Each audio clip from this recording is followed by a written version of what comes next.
Doctor Baba Saheb Ambedkar open university.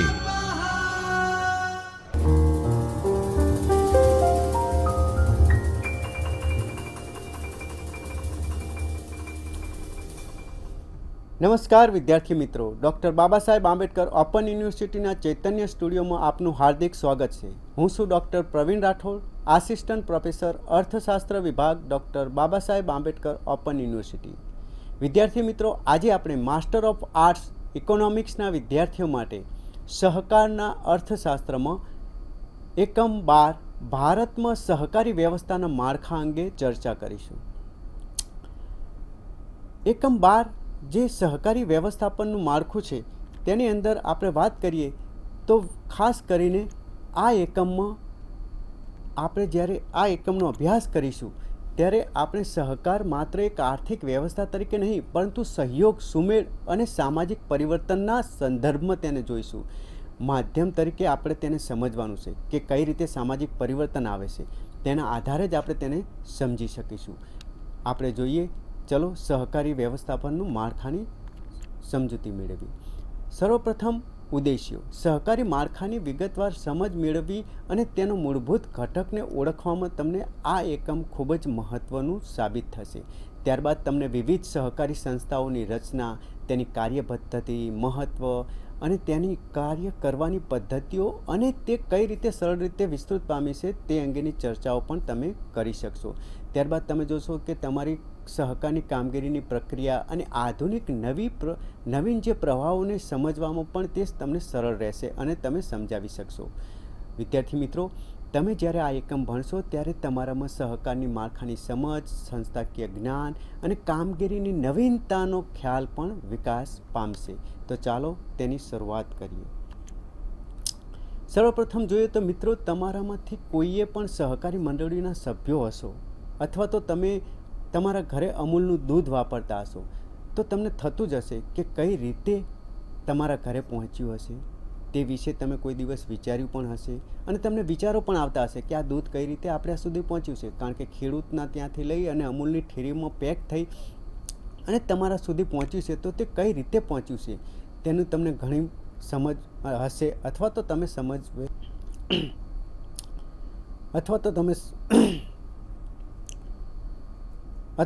સમજ મેળવવાની કોશિશ કરતા હતા।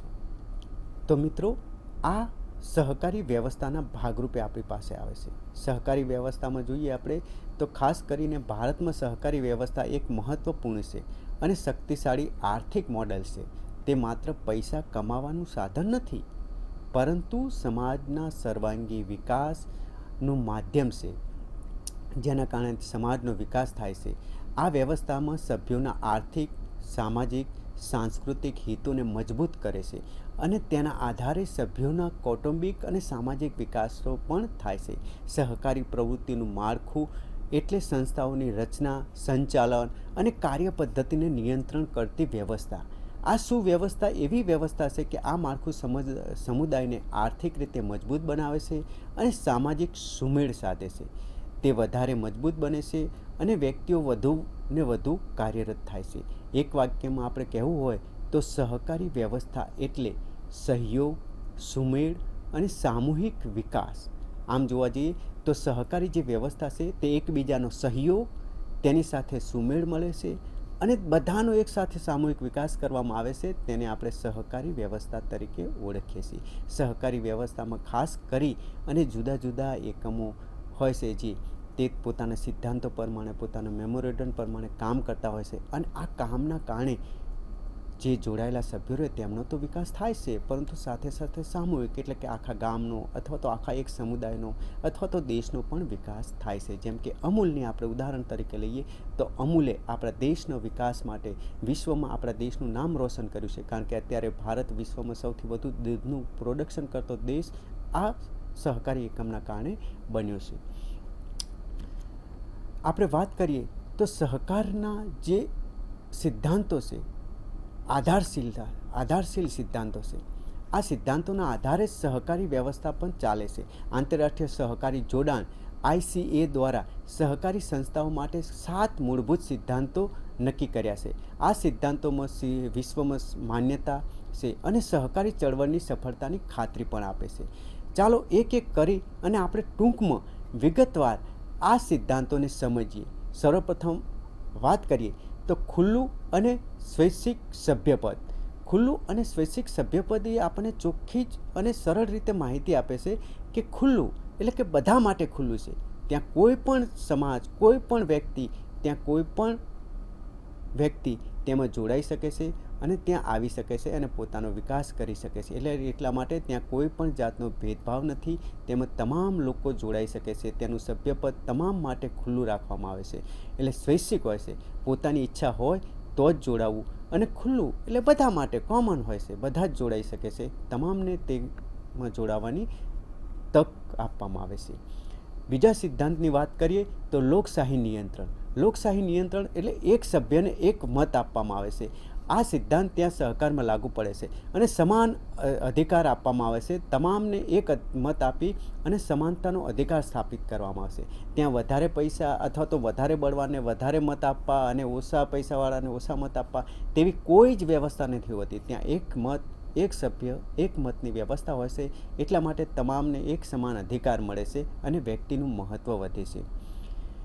ત્રીજા સિદ્ધાંતની વાત કરીએ તો સભ્યોની આર્થિક ભાગીદારી હોય છે તેમાં. એટલે કે સભ્યો શેર, મૂડી આપે છે અને તેમાંથી નફો થાય છે. તે નફાને વહેંચે છે, પોતાની વચ્ચે વહેંચે છે અને તેને અથવા તો તેનું પુનઃરોકાણ કરે છે. આ બંનેમાંથી જે કરવું હોય તે તમામ સભ્યો સાથે મળી અને તેનો નિર્ણય લે છે. એટલા માટે તેમાં રોકાણ કરવું હોય તો રોકાણ કરે છે અથવા તો જે નફો થયો હોય તે નફો પોતાની વચ્ચે વહેંચી લે છે. આમ સભ્યોની આર્થિક ભાગીદારી પણ એટલી જ મહત્ત્વની હોય છે. ચોથા નંબરનો સિદ્ધાંત જોઈએ તો સ્વાયત્તા અને સ્વતંત્રતા હોય છે. એટલે કે આ જે સંસ્થાઓ રહી એ બાહ્ય દબાણોથી મુક્ત હોય છે. કોઈ પોલિટિકલી અથવા કોઈ સરકારી દબાણ તેમની ઉપર હોતું નથી. હા, એમને કાયદાના દાયરામાં રહીને કામ કરવાનું હોય છે, કારણ કે સહકારી કાયદાઓ જુદા જુદા સમયે જુદા જુદા સહકારી કાયદાઓ અમલમાં આવ્યા છે અને આ કાયદાઓના આધારે તેઓને તેમાં આપવામાં આવે છે અને શિક્ષણ આપવામાં આવે છે અને આ દાયરામાં રહીને તેઓએ કામ કરવાનું હોય છે. સિદ્ધાંત નંબર 5ની વાત કરીએ તો શિક્ષણ અને તાલીમ આપવામાં આવે છે. દરેક સભ્યો જે આ મંડળો હોય છે, જે મંડળો જોડે, જે સહકારી એકમો જોડે જે જોડાયેલા સભ્યો હોય છે, તે તમામ સભ્યોને, તેમાં કામ કરતા કર્મચારીઓને અથવા તેની આગેવાની કરતા નેતાઓને સતત તાલીમ આપવામાં આવે છે અને શિક્ષણ આપવામાં આવે છે, જેના કારણે તેઓમાં જાગૃતતા આવે છે. અને જાગૃતતા આવે છે એટલે પોતાનું સંગઠન શા માટે રચાણું છે, કેવા હેતુઓ માટે રચાણું છે, શું કરવાનું છે, તેમને તેઓ ક્લિયર હોય છે અને તેમની સમજ એકદમ ક્લિયર હોય છે. તેના કારણે તેઓ વધારે મજબૂતાઈથી પોતાના સિદ્ધાંતો અથવા પોતાની કાર્ય કરવાની પદ્ધતિને સમજી શકે છે અને કાર્યને આગળ વધારી શકે છે. સહકારી સિદ્ધાંતોમાં 6 નંબરનો સિદ્ધાંત છે સહકારી સંસ્થાઓ વચ્ચેનો સહકાર. માત્ર સ્થાનિક જ નહીં પરંતુ રાષ્ટ્રીય અને આંતરરાષ્ટ્રીય સ્તરે. એટલે કે જે ગામનું સહકારી એકમ હોય તે ગામની અન્ય સહકારી એકમો સાથે તો તેનું સંગઠન જ હોય, તે જિલ્લાના સહકારી એકમો સાથે સંગઠન હોય, તેમજ રાજ્યના એકમો સાથે સંગઠિત રહે અને દેશના એકમોની સાથે સાથે રાષ્ટ્રીય સ્તરે, આંતરરાષ્ટ્રીય સ્તરે પણ તે નેટવર્કિંગ કરી અને સહયોગ સ્થાપે છે અને તેમના સહયોગના આધારે આમનું પ્રભુત્વ વધે છે. નેટવર્કિંગ વધવાના કારણે આવા એકમોનો ખૂબ પ્રમાણમાં વિકાસ થાય છે, ખૂબ સારા પ્રમાણમાં વિકાસ પણ થાય છે. 7મો જે સિદ્ધાંત અપનાવ્યો છે તે 7મો સિદ્ધાંત છે સમુદાય પ્રત્યે જવાબદારી. સહકારી એકમ સ્થાપી દેવાથી પતી નથી જતું, પરંતુ તેની સામાજિક, આર્થિક અને પર્યાવરણીય વિકાસ માટે કામ કરે છે અને તેની પ્રત્યે તેની જવાબદારી હોય છે. તે સમાજમાં ખોટા દૂષણો ના આવવા દે, તેના જે પ્રોડક્શન થાય છે તે પ્રોડક્શનથી સમાજને નુકસાન ના થાય, પોતાના સભ્યોને આર્થિક નુકસાન ના થાય, તેમજ પર્યાવરણીય વિકાસ ના અટકે અથવા તો પર્યાવરણને પણ નુકસાન ના થાય તેનું પણ તેમાં ધ્યાન રાખવામાં આવે છે.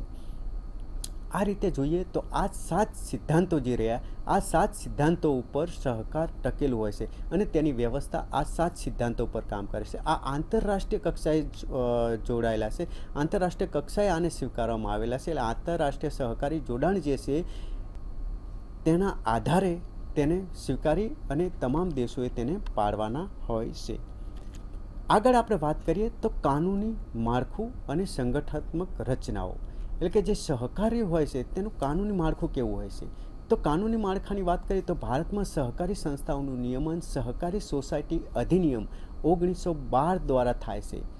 અને વધુમાં જોઈએ તો 2011માં 97માં બંધારણીય સુધારા દ્વારા સહકારી સંસ્થાઓને બંધારણીય દરજ્જો મળ્યો અને જેથી રાજ્યોની લોકશાહી અને સંચાલન માટે વધુ સત્તા તેમને પ્રાપ્ત થઈ અને તેના કારણે સહકાર વધારે મજબૂત થયું. એટલે 2011 બાદ સહકારને બંધારણીય દરજ્જો પણ પ્રાપ્ત થયો છે અને બંધારણીય રીતે તે પણ વધારે મહત્ત્વનું એકમ સાબિત થયું છે. તેની આપણે જોઈએ તો તે સર્વપ્રથમ પોતાની નોંધણી કરાવે છે. નોંધણી કરાવ્યા બાદ તેમની નાણાકીય વ્યવસ્થા અને નિયંત્રણની વાત કરે છે. તેમના હિસાબોની નિયમિત તપાસ કરવામાં આવે છે. તેમના હિસાબો થાય છે, તેમાં પારદર્શિતા રાખવામાં આવે છે. આ તમામે તમામ જે રાષ્ટ્રીય કક્ષાએ અને આંતરરાષ્ટ્રીય કક્ષાએ જે સિદ્ધાંતો અપનાવે છે તેનું સંપૂર્ણપણે પાલન કરવાનું અને કાનૂની જવાબદારીઓ પણ તેમાં સ્વીકારવામાં આવે છે. તેનું રચનાત્મક માળખું જોઈએ તો સામાન્ય સભા તેનું રચનાત્મક માળખું તેનું સર્વોચ્ચ સામાન્ય સભા હોય છે. આ અધિકાર તમામ મહત્ત્વના નિર્ણયો લેવામાં આવે છે અને નિર્ણયો લીધા પછી તેનું માળખું હોય છે. તે માળખામાં પહેલાં સભ્યો આવે છે, એટલે મૂળ લાભાર્થીઓ જે શેર ખરીદે છે અને સેવાઓનો ઉપયોગ કરે છે, તેને આર્થિક અને સામાજિક રીતે સાધે છે તેવા સભ્યો એકબીજા સાથે જોડાય છે, ત્યારે આવું સંગઠન બને છે. આ જોડાયેલા સભ્યોમાંથી એક સંચાલક મંડળ બને છે અને આ સંચાલક મંડળ દ્વારા ચૂંટાયેલા સભ્યો એટલે કે જે ચૂંટાયેલા હોય છે તેઓ તેના સંચાલક મંડળના સભ્યો હોય છે.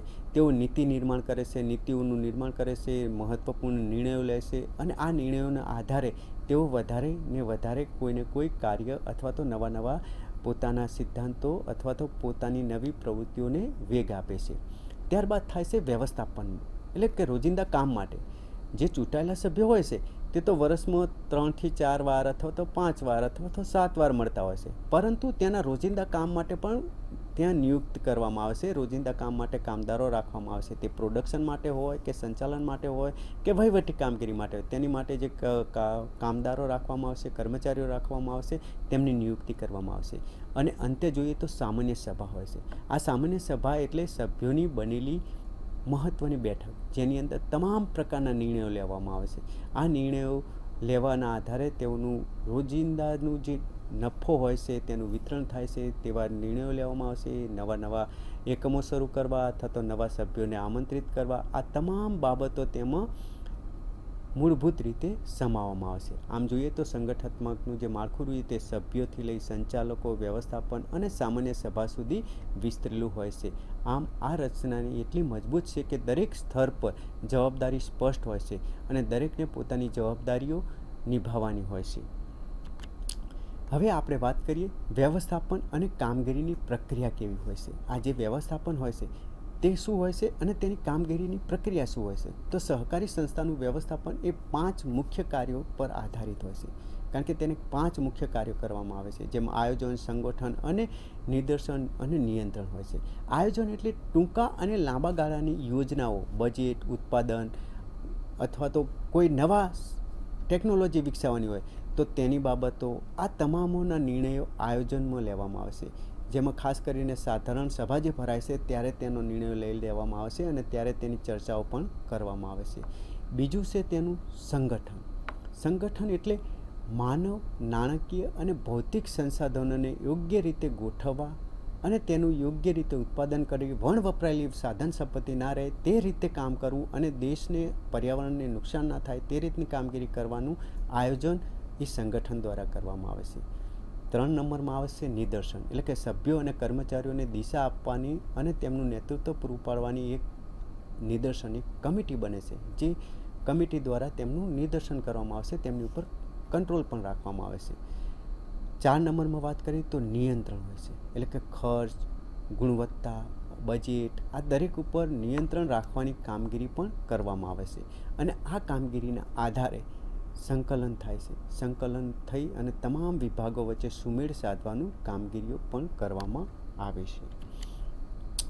સહકારી સંસ્થાઓનું જે સંકલન કરવામાં આવે છે તેમાંથી નાણાકીય જે બાબતો ઊભી થાય છે અથવા નાણાકીય એકમો ઊભા થાય છે, આ તમામને આપણે આગળ જે સમજીશું તેની પહેલાં આપણે જોઈએ કે સહકારી સંસ્થાઓના પ્રકારો કેવા બધા હોય છે, કઈ રીતે સહકારી સંસ્થાઓ પોતાના પ્રકારો પાર પાડે છે અને કયા કયા પ્રકારોની સહકારી સંસ્થાઓ હોય છે.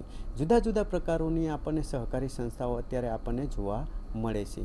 જેમ કે ઉત્પાદન કરતી હોય, તાલીમ આપતી હોય, બેન્કિંગ સેવાઓ આપતી હોય અથવા તો આવાસ બનાવતી હોય, આવી અનેક પ્રકારની આપણને સહકારી સંસ્થાઓ જોવા મળે છે. આ સહકારી સંસ્થાઓના પ્રકારો છે. જેવું કામ હોય તેવો તેનો પ્રકાર. એટલે કે ભારતમાં સહકારી સંસ્થાઓના મુખ્ય 6 પ્રકારો જોવા મળે છે. સર્વપ્રથમ એક છે ગ્રાહક સહકારી મંડળીઓ, જેના સભ્યો હોય છે તેને સસ્તો અને સારો માલ પૂરો પાડવાનું કામ કરે છે. જેમ કે અમૂલ તો તેના સભ્યોને દૂધ અને બધું પૂરું પાડવાની કામગીરી કરે છે. ત્યારબાદ આપણે જોઈએ તો ઉત્પાદક સહકારી મંડળી, એટલે કે ખેડૂતો દ્વારા હસ્તકલા ઉદ્યોગો અને ઉત્પાદકો દ્વારા સંયુક્ત ઉત્પાદન અને વેચાણ સુધી શેરડી અને તેનું વેચાણ કરી આપવું, તેમાંથી પ્રોડક્શન કરવું, આની કામગીરી પણ ઉત્પાદક સહકારી મંડળીઓ કરતી હોય છે. ત્યારબાદ બેન્કિંગ સહકારી મંડળીઓ, જે ઓછા વ્યાજ દરે લોન આપે છે અને સભ્યોની મૂડીની બચત સંગ્રહે છે અને તેઓને ડિવિડન્ડ અથવા તો ફંડ અથવા તો વ્યાજ પણ ચૂકવે છે અને ઓછા વ્યાજે લોનો પણ આપતી હોય છે. ત્રીજું છે શ્રમિક સહકારી મંડળી, જે કામદારો અને સંચાલકો વચ્ચેના સમાધાનકારી અને એકમોને વધારે મજબૂત બનાવે છે અને મજૂરો અને માલિકોનો જે નિર્ણય હોય લેવાની જે શક્તિ હોય છે તેને વધારે મજબૂત કરી અને ઉત્પાદનમાં વધારો કરાવડાવે છે. ત્યારબાદ આવાસ સહકારી મંડળીઓ હોય છે, જે આવાસો પ્રોડક્શન પૂરું પાડે છે. એટલે સસ્તા દરે અને સારા આવાસો આપણે જોઈશું. મુખ્યમંત્રી આવાસ યોજના હોય છે, આપણે જોઈએ તો ગુજરાત હાઉસિંગ બોર્ડ હોય છે. આની જે સહકારી મંડળીઓ હોય છે તે સસ્તા દરે અને ઓછા ખર્ચે સારા મકાનો પૂરા પાડે છે. એટલે આવાસો પૂરા પાડે છે, લોકોને આવાસોની માંગો હોય છે તે પ્રમાણે પૂરું પાડે છે. ત્યારબાદ જોઈએ તો કૃષિ સહકારી મંડળીઓ હોય છે, જે ખેતી માટે જરૂરી સાધનો, ખાતર, બીજ, માર્કેટિંગ સુવિધાઓ પૂરી પાડવાનું કામ કરે છે અને ખેડૂતોને આર્થિક સશક્તિકરણ અને તેમનું આર્થિક રીતે તેઓને મજબૂત બનાવવાની કામગીરી પણ કરતી હોય છે. ગુજરાતમાં સહકારની સફળતાની વાત કરીએ તો અમૂલ તેનું શ્રેષ્ઠ ઉદાહરણ છે, કારણ કે સહકારનો શ્રેષ્ઠ નમૂનો છે. ગુજરાત સહકારની ચળવળમાં શ્રેષ્ઠ અગ્રેસર રાજ્ય હોય તો તે ગુજરાત છે અને ગુજરાતમાં પણ ખાસ કરીને અમૂલ અને Gujarat cooperative milk marketing federation જેવી સંસ્થાઓ જે સફળ સહકારી માળખાનું વિશ્વમાં ઉદાહરણ પૂરું પાડે છે, કારણ કે આ સંસ્થાઓએ લાખો ખેડૂતોનું જીવન બદલી નાખ્યું છે અને ભારતને વિશ્વનો સૌથી મોટો દૂધ ઉત્પાદક દેશ બનાવી દીધો છે. ખાસ કરીને વાત કરીએ તો ગુજરાતમાં સહકારી સંસ્થાઓના વિવિધ ક્ષેત્રોમાં સક્રિય છે, જેમાં દૂધ ઉત્પાદન અને પ્રોસેસિંગ ક્ષેત્રમાં સૌથી વધુ છે. ત્યારબાદ શેરડીના ઉત્પાદનમાં પણ આપણને જોવા મળે છે. શેરડી દ્વારા શેરડીનું ખરીદી કરવામાં આવે છે, તેનું બિયારણ પણ વેચવામાં આવે છે.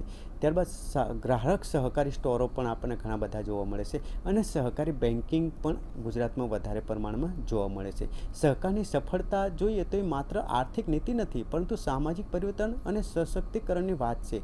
ગુજરાતનો અનુભવ આખા વિશ્વ માટે એક પ્રેરણાદાયી સાબિત થાય છે, કારણ કે ગુજરાતમાં જે સહકાર સંગઠનો સફળ થયા છે ત્યારબાદ ભારતમાં પણ ઘણા બધા સહકારી સંગઠનો બહાર આવ્યા અને જોયું આજે આપણું અમૂલ સૌથી શ્રેષ્ઠ સહકારી એકમ છે જે વધારે બહાર આવ્યું છે. સહકારના ભવિષ્યની વાત કરીએ આપણે તો સહકારી પ્રવૃત્તિઓનું માળખું મજબૂત અને સિદ્ધાંતો અને કાયદાકીય આધારિત અને લોકશાહી સંચાલન પર આધારિત હોય છે. સામૂહિક વિકાસ અને આર્થિક, સામાજિક અને સાંસ્કૃતિક હિતોને પ્રોત્સાહન આપતી આ વ્યવસ્થા સમાજના સર્વાંગી વિકાસનું કાર્ય કરે છે. આપણે જોઈએ તો સભ્યોના સહકાર, પારદર્શિતા અને વ્યવસ્થાપન અને આધુનિક ટેકનોલોજીનો ઉપયોગ કરી સહકારી સંસ્થાઓના ભવિષ્યમાં વધુ મજબૂત બનાવવાનું કાર્યક્રમ પણ સહકારી એકમો કરે છે. આમ સશક્ત માળખું, સામૂહિક વિકાસ અને આધુનિક દૃષ્ટિકોણ દ્વારા સહકારી એકમોનો વધારે વિકાસ થાય છે. સહકારી ચળવળ માત્ર એક આર્થિક મોડલ નથી, પરંતુ સામાજિક પરિવર્તનો અને સશક્તિકરણનો માર્ગ છે. ભારત અને ગુજરાતમાં સહકારી સંસ્થાઓએ સાબિત કર્યું છે કે સુમેળ, સહયોગ અને સામૂહિક પ્રયત્નો દ્વારા આર્થિક સમૃદ્ધિ અને સામાજિક ન્યાયને હાંસલ કરી શકાય છે. એટલા માટે સહકારી સમજૂતી એ ખૂબ જ જરૂરી છે. મિત્રો, આજે આપણે જે સહકારી એકમોના આ સિદ્ધાંતને ભારને આપણે વ્યવસ્થાપનને સમજ્યા છીએ. આ વ્યવસ્થાપન એટલે સહકારી એકમોનું એવું નેટવર્ક, એવું વ્યવસ્થાપન કે જેના કારણે સહકારી પ્રવૃત્તિઓનો વિકાસ થાય છે અને સહકારી પ્રવૃત્તિઓ ગુજરાતમાં વધુને વધુ વિકસિત થતી આપણને જોવા મળે છે. મિત્રો, સહકારી એકમોનો જે વિકાસ થઈ રહ્યો છે, તેનું વ્યવસ્થાપન જે માળખું રચાઈ રહ્યું છે, તેમાં વારંવાર જુદા જુદા પરિવર્તનો આવી રહ્યા છે. તેમાં વધારે ને વધારે વ્યવસ્થિત વ્યવસ્થા કઈ રીતે સરળ બને, કઈ રીતે લોકોને વધારે લાભ મળે, તેના નવા નવા પ્રયોગો પણ થઈ રહ્યા છે. આ પ્રયોગોમાં ગુજરાત આજે પણ સહકારી એકમો ખૂબ જ આગળ છે અને તે પોતાની યોજનાઓ પ્રમાણે નવા નવા પ્રયોગો કરી રહ્યો છે, જે અંગે આપણે વધારે અભ્યાસ અગાઉના એકમો પણ કરીશું. ત્યાં સુધી હું રજા લઉં છું. ધન્યવાદ. ખૂબ ખૂબ આભાર. स्वाध्यायः